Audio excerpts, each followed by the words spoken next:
it was just a big motivation about just not giving up and just keep going forward. And one of the few people that praised mistakes, because mistake is a lesson, and you can learn from it, or you can let it defeat you. Welcome to 10 years of long-term, life-changing legacy of Elevate, a special series celebrating a decade of impact with Elevate Indianapolis. Since 2015, we've built long-term, life-changing relationships with urban youth, equipping them to thrive and contribute in their communities. In this series, you'll hear the powerful voices of alumni whose lives and legacies tell one story. No one gets there alone. Welcome. Today, we're continuing on our podcast series here to celebrate our long-term, life-changing legacies in our 10th year of Elevate Indianapolis. My name is Aaron Story, the president and CEO of Elevate Indianapolis. I'm joined, as always, with my co-host, Calvin Washington. Graduated at George Washington in May, and I will be graduating from IU Bloomington in 2029. I will be, he says, in 2029. That's good to hear. All right, and then today we've got a great guest. I dressed up for you specifically to go back to the alma mater because I knew who I was talking to here. But again, continuing this series, we've had Washington grads, tech grads with us, but today we've got a great tech grad. But you want to share a little bit about yourself, kind of how are you here, and then what year did you graduate, kind of what life looks like now, and then we'll kind of get going. All right. Well, I'm Chris Estrada. I graduated from Arsenal Tech. I was about to say Ivy. It's been a while. It's been a while. 2019. Yeah. So it's been a throwback. Yep. And then what's life look like now? Life. Like what are you doing out with your life? What's it been? And then we'll kind of get into it. Well, I'm a union Ironworker now. It's pretty nice. Good work. It's honest money. Life's been pretty good, man. I really cannot complain compared to what I was going up. Well, I was growing up, so that's good. Amen. So, Amen. So union Ironworker. How long has this been your career? This, well, I'm now a journeyman.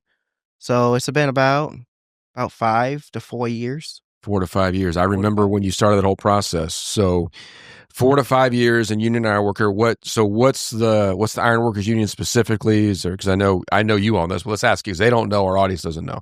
Oh, the union Ironworker is basically, it's a bunch of people who's grouped together and we demand what we want. We want higher pay, higher rates. We want pension. We want it all. We want a successful, nice retirement and the ability to live comfortably within our means of how we work and how we take it and get it.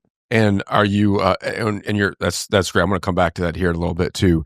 What do you do specifically? So, because I know years ago you was welding, but what's the bulk of your day-to-day work look like? Just for our folks to know, what's your day-to-day job look like? Well, as of right now and recently, I take care and train apprentices, and I do a lot of welding. I put the building together. I set columns, set the beams, and I just show them how to do it now. And now you're telling me now you're on the training end of things. You're helping train young guys, bringing young I say young guys, young gals, young staff in, or young new folks to the union. Yeah, you're on that end of it. Yep, and also learning myself. Sometimes these kids have some lessons too. To teach the old guy. Yeah. All right. So, Chris, what side of town did you grow up on? Well, I grew up on the west side of Indy. It's a little ways from the zoo. I'm actually still over there, but in a better living spot. Where I was at was called the Valley, and now we're up on the hill. So, is what they call it. So, this is too good to be true. So you grew up in the Valley, you called it, and now you're living on the hill. Yeah. This isn't going to be good for our future conversation about what thriving looks like, because I think he knows. Thriving for sure. I'm telling you, I think he knows. Well, so, you want to talk about it? Oh, okay. Yeah, I mean, the Valley was basically just a whole bunch of lower income families struggling with certain types of abuses, substance, aggression. It was just a whole bunch of chaos. And then coming up on the hill, you sometimes get it. Sometimes the Valley cats come up on to the hill and they try to talk to people. But usually it's peaceful. So you grew up on the west side over by the zoo. Childhood. Were you born in Indianapolis? Yes, I was. You know what hospital you were born in? I think it was Riley Hospital. Born in Riley, living on the west side, grew up on the west side, but you went to Tech. Yep. All right. What's a couple of childhood experiences that were very formative for you, either a high or a low, but you look back on that really influenced your childhood? Oh boy. Well, that was when I was about 17 and my mom just said, "Get out." Put me on the streets, was homeless for a while, had to figure things out. At the time, still in school kinda, towards the end. And Was that your senior year? yep, So you're 17. I'm thinking it was your senior year. yeah. Obviously you were in Elevate, and I knew you then, but Was so just making it. go figure it out. Go figure it When you out. say literally on the streets, Literally on the streets, living in a car. living in a car, going to high school, Yeah. because you graduated, you was still in. Anything else kind of childhood experience, like before 17, anything else was a big influence on your life? Well, I say definitely the trade classes, they helped me get, to where I'm At at Tech? now. Yep, at Tech. I forgot his name. I think it was Mr. Garmany was the welding instructor towards the end, but I don't remember the first guy. He was real tall, kind of bald. Kind of bald. If you're out there listening now, it's okay. You're probably really bald now. Yeah, a shiner. So Tech classes, those CTE classes, the welding classes, obviously is a big part of who you were at Tech. Yeah. I remember that, too. But childhood experiences. Who was your family just in general growing up? Who was that family? Do you have siblings? Do you have your parents, aunties, uncles, grandparents? Who kind of made up that family unit for you growing up? Well, it was kind of everywhere. It's really in sections because there was sometimes some people that wasn't my family became my family because they helped me come up. And well, towards the beginning and stuff, it was my mom, grandma, grandpa. They was all together. Then some type of, I don't know, some kind of drama came apart of us. Came to us and just kind of dispersed us. But then we came back together, and then it just kept going. I think it was addiction in my family, real bad. And the thing went off. Yeah. So how did you? So you were in. So let's talk about your Elevate connection for a couple minutes, and I'm going to ask Calvo to kind of take over in the next section here. But looking back in high school, you were pretty connected to Elevate. Yeah. Obviously, I wouldn't have met you otherwise at the end. But 2019 Tech grad, so 6 years ago. So you're talking, 7, 8, 9 years ago in your time with Elevate. So it's been a while. But looking back, what were some of those memories, influences? Who were those mentors? What were those experiences that you had that you feel like really were a big support to you during your high school years and at Elevate? If you can remember, I know it's been a while, but what stands out still as you look back to Elevate all those years? Those are some of our early days of even existing. Yeah. Well, I don't really remember too much about it besides being frustrated teaching them kids. About little Elevate. The little Elevate. Okay. I've got pictures of you teaching little third, fourth graders, little Elevate classes. It was a challenge for sure, but it showed me a bunch of stuff, like how to look on to things. And then, Ryan London, I don't know if he's still. He's not. He lives in Chicago. Okay. But he's going to listen to this. He's going to appreciate the shout out. Well, he bought me a bike and some bike stuff. And that's what got everything really started with me and working. Because I took that biked about maybe an hour 40 minutes a day, both way. No, one way, hour to 40, maybe an hour and 30 going back home, depending on how, people are. Just to get to work. And that was I believe that was first it was City Ranch. I did, horses and stuff, did little pony parties. Then that helped me get back and forth to there. And then I went to, you guys helped me get with Purposeful Design. But then there was a guy named Justin there. He fired me.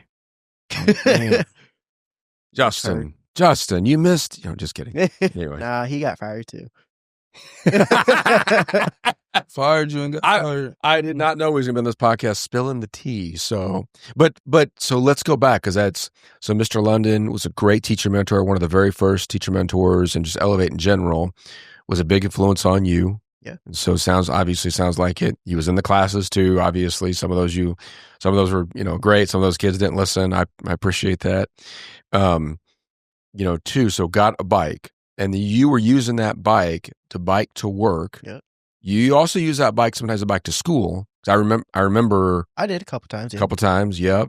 And then you were biking to Purposeful Design. Is that after high school you graduated, that was after high obviously. school. So that summer after high school, you was going to PD. Yep.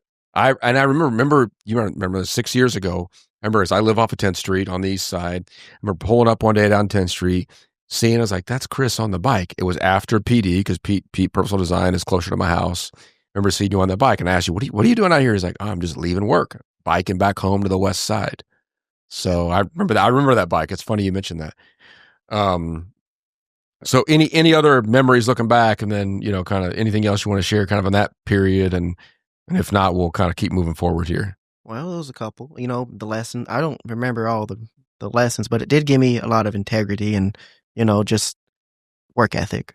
You know, I was working towards, you know, teaching the kids, and that gave me work ethic to go do other things, and, you know, just push on. That's good. Well, I mean, you mentioned both those two, positive work ethic and integrity are two of our 13 character attributes and life skills that we still teach today, that Calvin should be able to.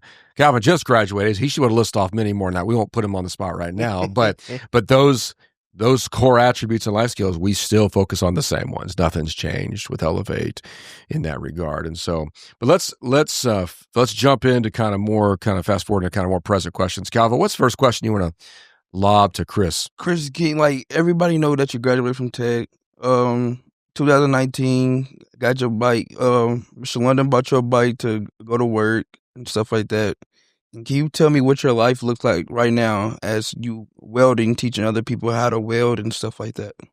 What else Well, in your life? Yeah, what else is going on? it's honestly pretty good.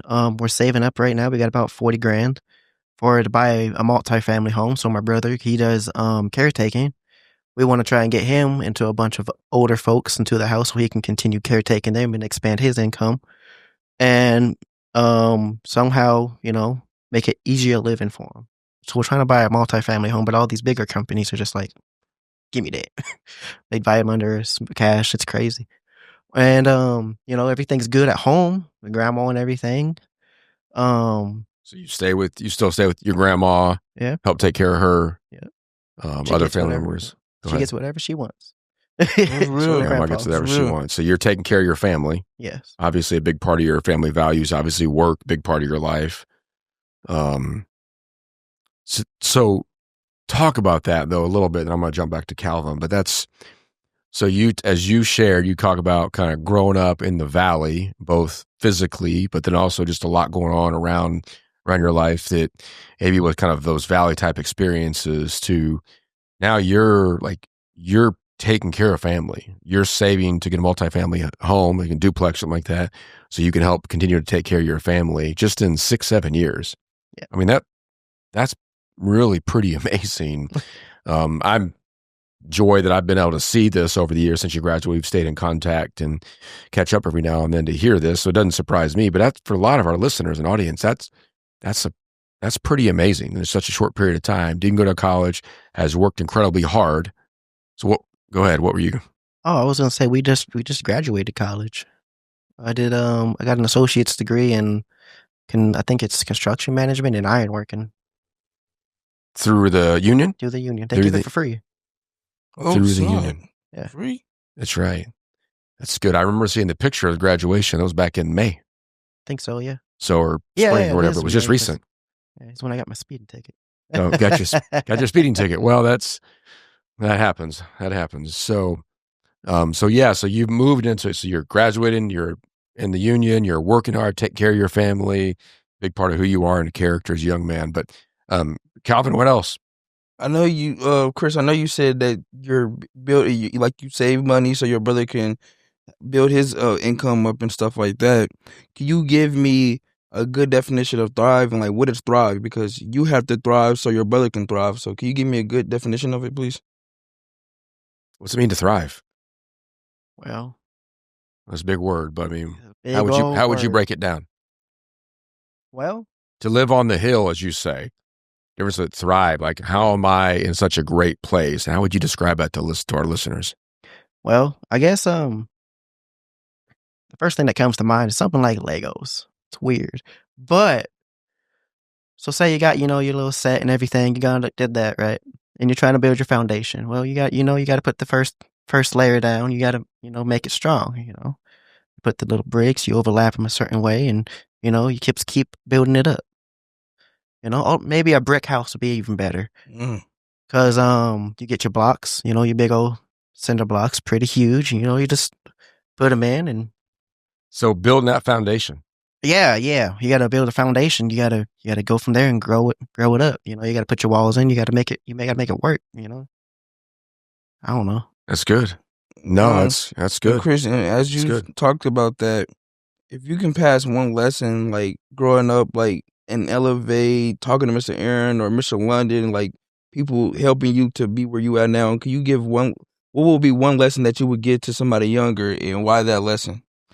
Don't be afraid to sweat. For your money. And I could be any type of way. I could be stressed. I could be literally sweating. I could be just pushing through what kind of stuff you got going. Just push through and keep sweating or whatever. That's a great word. And as you talk about sweating and like knowing like how to handle the pressure and stuff like that, who in your life has had the biggest impact on you, and what did they teach you? Oh, that would be. That's a good friend. His name's D. Old, tall as heck. He's like almost 8 foot. He's a giant of a man, I tell you. He just keeps saying, even anytime he's stressed, he just keeps saying, just let it roll off, There ain't no point in stressing about it because, at the end, it all works out. Is he, you work with coworker? No, he's just an old friend I tried to start a business with, but things fell through because of health issues. Okay. And I love that. And as you talk about D, what experience has shaped you the most, and how did it change you? Like, so did D help change you, or like, can you give me some more? Kind of since high school, you're thinking? Yeah, like since high school or just growing up, what experience changed you? Well, it was just a big motivation about just not giving up and just keep going forward. And one of the few people that praised mistakes. Because, mistake is a lesson and you can learn from it or you can let it defeat you. That's really good. He was short and it was powerful too. It was short and powerful. Hey, that was short and powerful. They're taking lessons. Nah, for sure. I'm taking lessons for sure. No, that's good. Tough. That was probably Chris, the best you answer. think about, so talking about even the last couple of things you just said. So don't be afraid to sweat, whether it be either through stress, whether it be through the type of work that you do, obviously, but also even just to that point, childhood experiences or the last 5, 6, 7, 8, 10 years, kind of these, what are those, to Copland's question, what's been those life lessons that taught you? Do you feel like you learned those things firsthand from the Valley or from life the last 5, 6 years? Or has this been like, this is kind of culminating life? Like, how did you grow to the point of being able to like offer so much wisdom even as a young man? Like what's contributed to that? Oh, just kind of, I don't know. I just kind of lived through it. You lived just walking through it, just, looking around and just, stuff happens and then you just gotta, figure out a way to get through it or it gets you, I don't know, just to get you or it don't. That's good. So let's take a different direction. And so think about Indianapolis as a city. Yep. And, you talk about thriving, that foundation needs to be built as young man, young adult, young women, whatever. So living in the city today, whether it be kind of 18 to 25-year-olds, what is maybe a negative or a concern in Indianapolis today that you look out and you see, that's really causing problems for young people today to be able to thrive? Like what are barriers as you see it, your voice, your lens, your view, that is just that's causing problems for people to be able to thrive in our city? I'll be honest with you. I think it's the phones. It's the phones. I think it's the phones because they're so sucked into it. I don't know. It's weird. Like they just want to be all into it. And then when they're trying to get some kind of a lesson, they're in their phone. They're trying to text somebody, they're trying to, I don't know what they're trying to do on their phone, but golly, it on them things all the time. And, that's good. it's almost like an addiction. And then there's another thing. There's addiction real bad here in Indianapolis. And I feel like that's another thing that could, be real bad with how people, come up. Because if you're stuck in that, some people don't want to come out of that. Mhm. Yeah.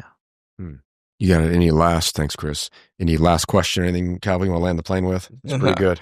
Nah, Chris, you answered everything. It was short and powerful for sure. Like, yeah, thank you. No, I Yeah. agree. Well, I mean, obviously, I've enjoyed, just a view to be able to see the last really 7, 8, 9 years of kind of watching you grow through, like sweat through and grind through, ride that bike, all the years that you did, and just kind of to continue to do, and also not get set to the left or to the right, but I've seen you live out the words of wisdom that you're offering, folks, and go from that valley to the hill. And obviously you're still a young man, so you're still trying to figure some of that out. To your point, you got savings, you have goals, you're trying to move forward. And so obviously we're always proud of you, and just, it's been great to see. And you give back in the ways that you do to the city, too. And so, thanks to our listeners, our viewers, like, share, pass along. It's been another great episode spotlighting, thriving, contributing alumni, but thanks for making it possible. Share, like, follow, continue to invest the ways that you do with Elevate. Thanks for making it possible. Take care. Thank you for listening to 10 years of long-term life-changing legacy of Elevate. The stories you've heard remind us that lasting change happens through long-term relationships, and that no one gets there alone. As we celebrate our 10th anniversary, we invite you to join us in shaping the next decade of impact. Be part of our 50 and 10 campaign by helping us add 50 new recurring donors during this milestone year. You can also add Elevate to your planned giving or volunteer to invest directly in the lives of Indianapolis students. Learn more and get involved at elevateindy.org. Together, we can continue building long-term life-changing legacies.